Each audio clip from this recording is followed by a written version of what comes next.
gusunika nta muntu ukozeho. Dore iyo ugiye kuyikontorora ikoresha iyi bluetooth na Arduino Nano. Arduino Uno. Njye yikoreye.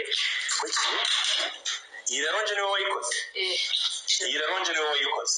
Ese harano wongera nje ikozwa imeze impamvu ugiye nasizo umwihariko wo gucomokoka gutya urabizi ko rero nje zikunda gushya imigozi. Kugira ngo uyu nushya uzasimbuze kore gutya. Nakubuye ko ikoresho byishoboresha bikoze muri plafo. Triplex.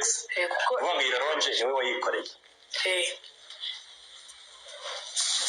Nimbere no kuvuga ngo wagiye ushyiramo ntuze amabati katutubati neza mo hagati twizora tutuma bikoranaho.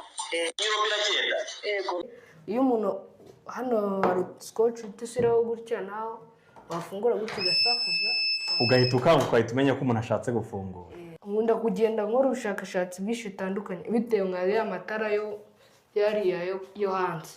Ya matara uraryegera rikizimya cyangwa rikaka. Iyo uryegereye rikaka naza ati irasi nzakoresha kuko mu bitabo byinshi nkunda gusoma ibitabo byinshi nka fizike yo mu wa gatatu turimo uburyo umuntu yegereye urumuri iyo yitambitse hagati y'urumuri na ka LDR nka gutya ihita isakuza. Ni ukuvuga indi frequency yawe.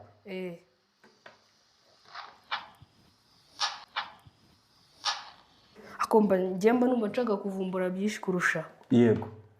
Uba wumva ukeneye nko kuvumbura iki?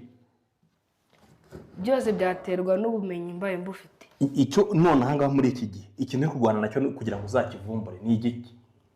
Kuvumbura uburyo antene yabasha kuvugira mu gihugu cyose n'iyi robo ikajya ibasha kugera kure cyane bitagombye ukayohereza udakoresheje akabateri kazima vuba. Iyo drone nshaka izajya itwara n'ibisigo munsi. Bashe gutwara nk'amaraso ariko ntabwo ndi gukora nka zipline n'izindege. Zipline naho uburyo iparikamo njya numva ngo hari ikigozi ngo kiyifata. Ariko iyi yanjye nshaka izajya igahukira ku maguru gutya akaba ari nini kandi ishobora gutegura ikintu kiremereye ikagenda nk'ibiro 2 gutya.